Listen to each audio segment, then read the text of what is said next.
clues for us? We're all set for the next chapter. Yeah, I was just about to come find you. Let's see what it says.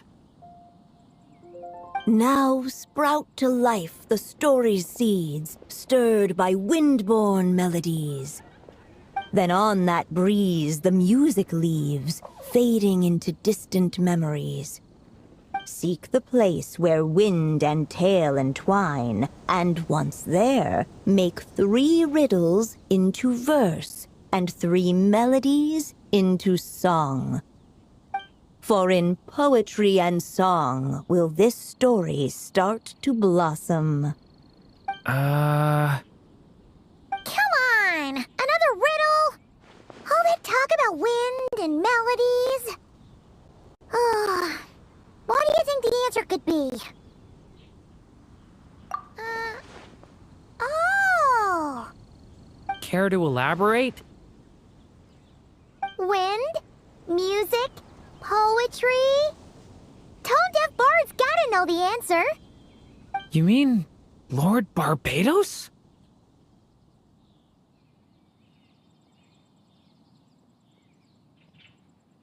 Albedo introduced us when I first arrived in Mondstadt. I mean, someone like me was bound to catch his eye sooner or later. It's better that it's out in the open anyway. Now, how should we track him down?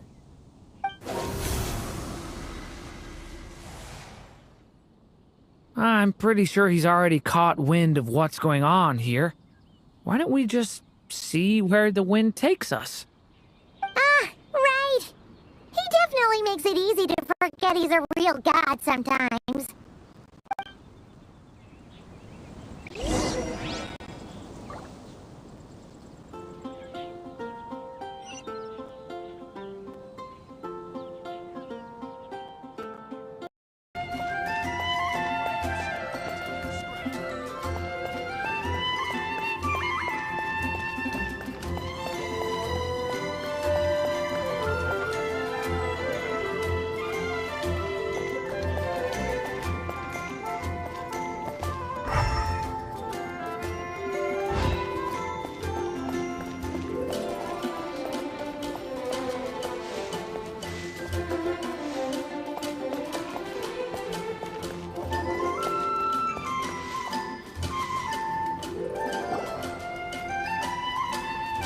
Traveler, Paimon! What a sight for sore eyes! And the little dragon from the fairy tale world. I heard your voices calling out to me on the wind. Something about needing help with a riddle? Sorry to disturb you, Lord Barbados. Disturb me? Not at all! To tell you the truth, I'm just as curious about this riddle as you are. Let me take a look.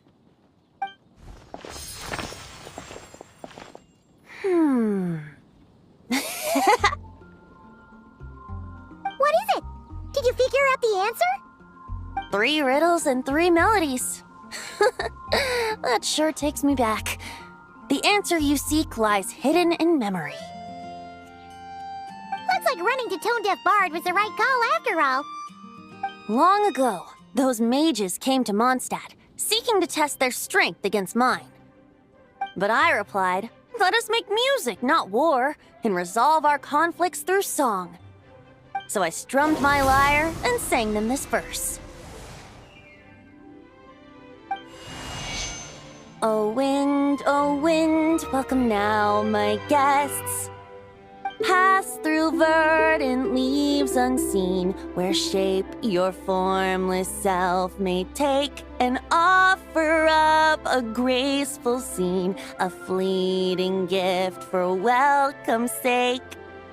Leap at the edge of a sea of clouds, where land meets sky and sky meets ground. There frighten off the noisy crowds and bring my guests a calm profound. Fly beneath the stars up high, where mortal noise is swept aside, that my dear guests with starry eyes may share the dreams they hold inside. Now go to where I vowed to keep a quiet spot for them to sleep. No clash, no contest bars the way, just tea and mirth to fill the day. There you have it, the 3 melodies. As for the answers to those 3 riddles, I trust you can guess them by now. The woods, the edge of a cliff, and the sky? Correct! Funnily enough, your mother was also the first to solve it, all that time ago. There must be some kind of special rapport between those who write stories and those who sing them. The woods, a cliff, and the sky. Oh! So that's where it is! I suppose the spot that answer points to is where you're headed next. You should know, after solving my riddle, the mages even accepted my proposal and made that location their official meeting spot. And going by what your book is suggesting, once you found it, you might want to try playing the melody I just shared with you. Guess you can be pretty reliable when it counts, huh, Great Animal Archon? Thanks for the help, Lord Barbados. Still got questions for me, huh? Yeah, you must have read countless tales in your time, being a wandering bard and all. In your experience, why might an author consider a story unfinished? Unfinished? Well, I guess if there's something left to accomplish in the story, or, if the last line goes, "To be continued." Huh? Wow, your helpfulness lasted for like 1 second. In all seriousness, I would think the answer to that question lies in your mother's story itself. It's not my place to pry any further. All right then, we should get going.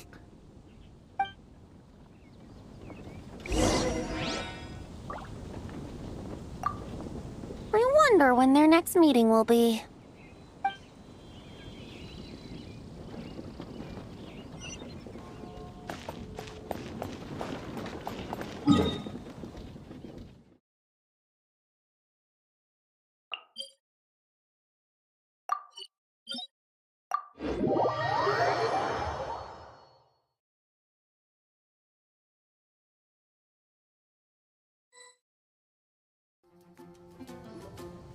Okay, we're here! Now, we just need to play the 3 melodies, and we should be able to gather the memories for the next chapter, right? A musical performance? Huh. Out of all the things Miss Lisa has taught me, that's the one I'm worst at.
Even a war that shook the world could not halt the witches' gatherings. Yet even so, with the passing of time, 3 of their teacups no longer came to be set. The witches did not linger long in sorrow, for the story witch had brought glad tidings of her own. Born was her dragon child, safe and sound. Her fellow witches offered up their blessings, eagerly debating how to celebrate the child's birth.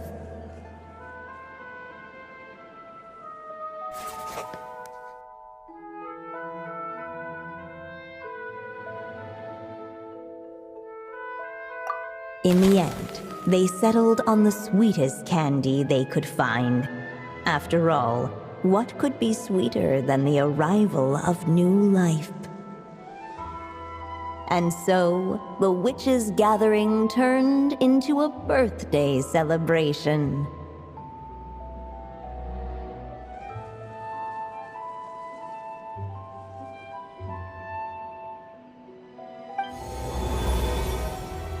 So, we're back in the story world, huh? As if from nowhere, new guests appeared at the witches' table. Perhaps they too had come to celebrate the dragon child's birthday. Yet while everyone else was busy thinking about what kind of gift to offer, these 3 seemed to have come empty-handed. Hardly the recipe for a warm welcome to a birthday party now, is it? A gift? Hey! What's this all about? We only just found out this was a party! While the guests voiced their complaints and grievances, perhaps they should have been wondering what kind of gift to give instead. So, we need to bring a gift to advance the story? But where are we supposed to get something like that? Perhaps it would be a good idea to have a look around. Why didn't you just say so?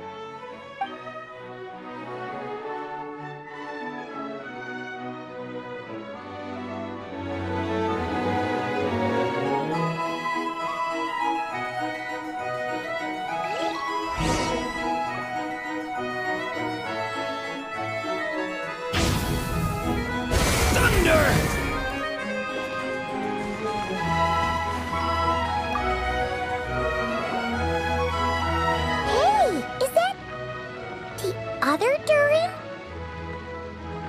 Hey, Mini Durin! Nope, no reaction. Seriously, did he doze off at his own birthday party? Brought to life by the witch's magic ink, the dragon child played with animated glee each time the tip of her pen danced across the page. Yet she could not spend all her time writing. For the upcoming witches' gathering, she had no choice but to set down her pen. But before doing so, she wrote one last line. So did the child drift off into blissful slumber.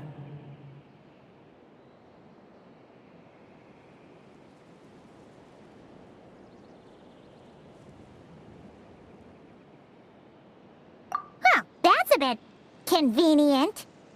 Strange. I don't remember ever being at any of the mages' gatherings. When exactly was this birthday party supposed to have happened? No wonder you don't remember. From the looks of it, you were probably fast asleep at the time. The witches went on chatting away, ignoring the empty-handed guests.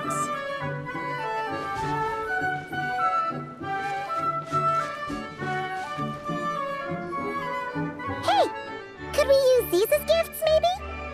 At last, the guests found something to give the dragon child. Guess that's a yes then. Which one should we go for? Still, the guests wondered what kind of gift might the little dragon really want. should they put a warrior's sword in his hand and send him out on an unstoppable quest to save the world. Or perhaps a wandering hero's slingshot and the promise of a life of endless, uncharted adventure. Or maybe even a scholar's tome and the chance to take on all the world's unsolved mysteries. Okay. Wow. That's a lot of pressure all of a sudden.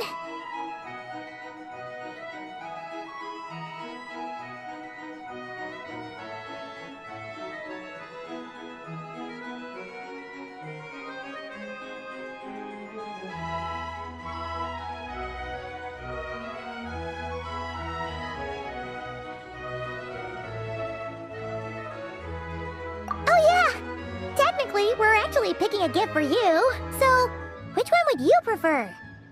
You want me to choose? Wow, this feels kinda special. How come? For as long as I can remember, I've spent most of my time living in the stories my mother created. I always thought my mother had everything written out for me already, just like the toy figures in Constellation Metropole. What I wanted to do with my own future. Huh. That's something I've never really thought about. What did I want back then? This is the first time I've ever asked myself that question. Sounds like this is the perfect opportunity to answer it then. It's been a while since you left Simulanka, and after everything that's happened, it might be about time to start thinking about your future. Then let me give it some thought.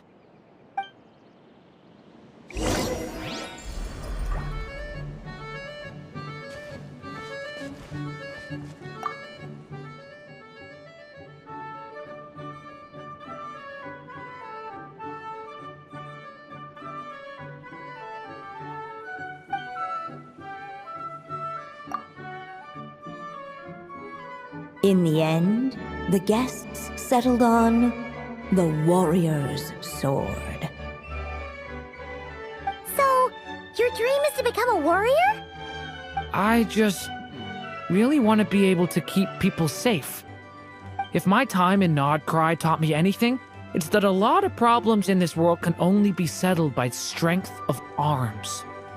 As long as I can help people, that's enough for me. Really? But I don't think it's enough.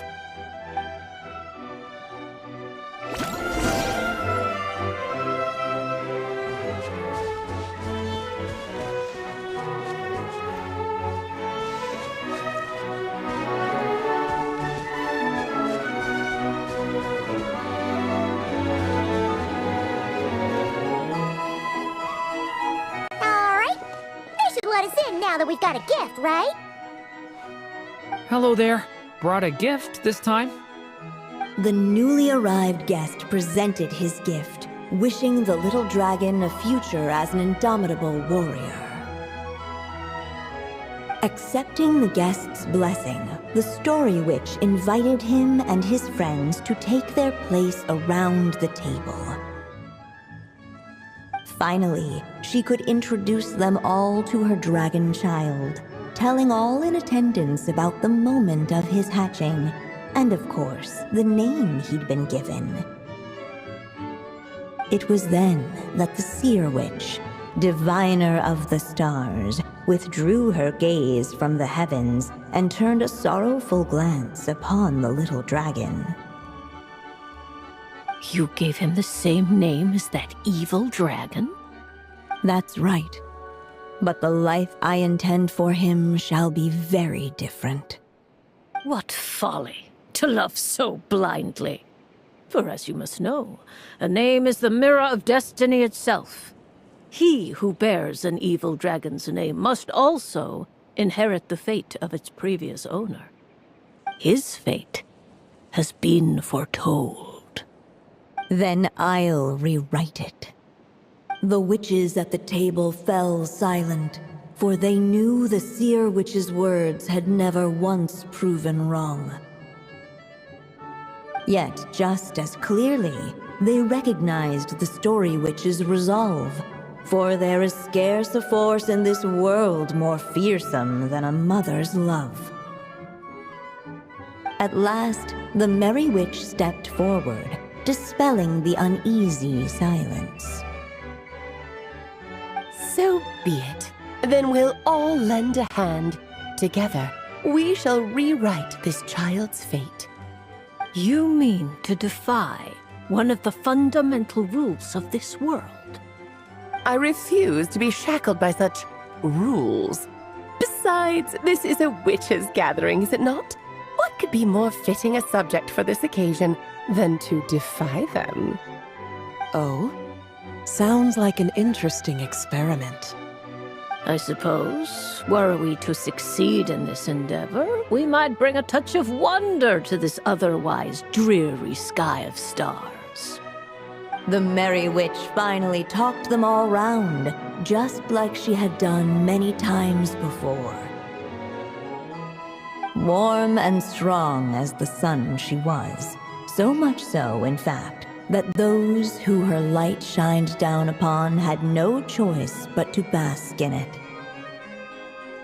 And so the witches readied their gifts, 3 marvels of the cosmos. For this child, I shall decipher the ravings of the heavens and lay bare before him the trickery of fate. For this child, I shall leave a formula powerful enough to unravel the very origins of this world, that he may seek another solution for the conundrum of his life. For this child, I shall call upon wondrous magic to make possible his impossible wish. All the story witch had was the pen in her hand, yet with the love that flowed from it, she resolved to bring forth a marvel of her own.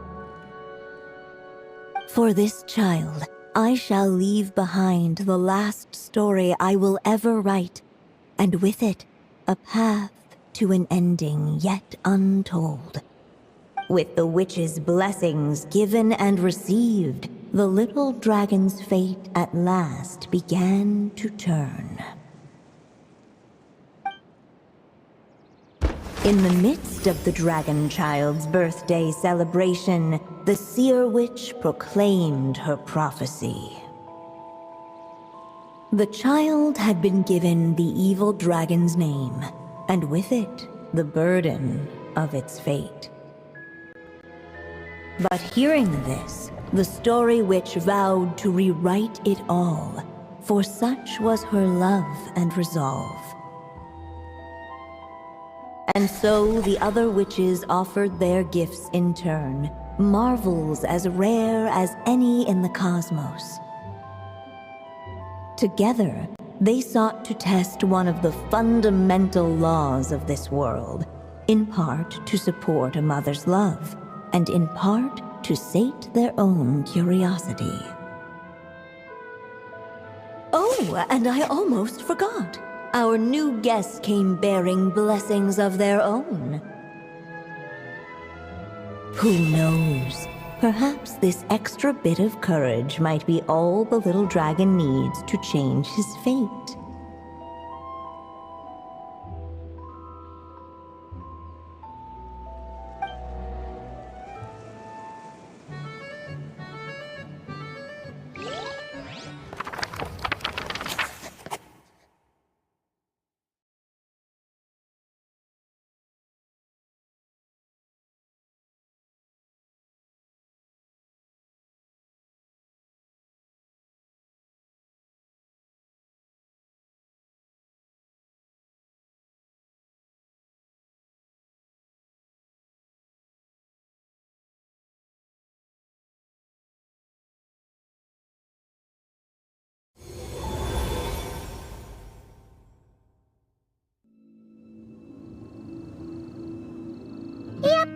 Looks like we've completed this chapter, too.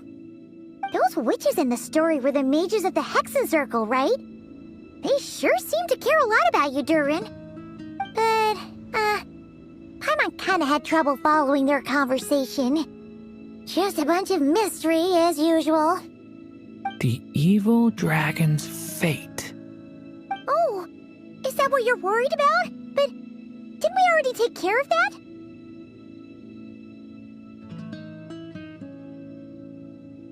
Ah, the mages must have had a hand in that, too. Also, I was just thinking, which part of the story are we even meant to be completing? Oh,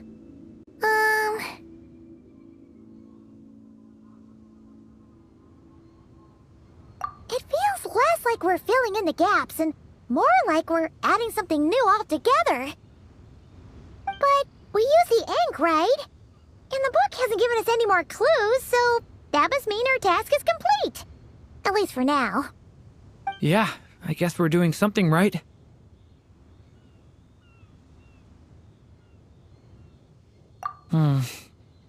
Maybe I'm overthinking things. It's just... this is my mother's final wish, so I don't want to mess it up. Anyway, thanks for all your help. I'll let you know as soon as the book reveals a hint about the next chapter. Okay then. See you in the next chapter.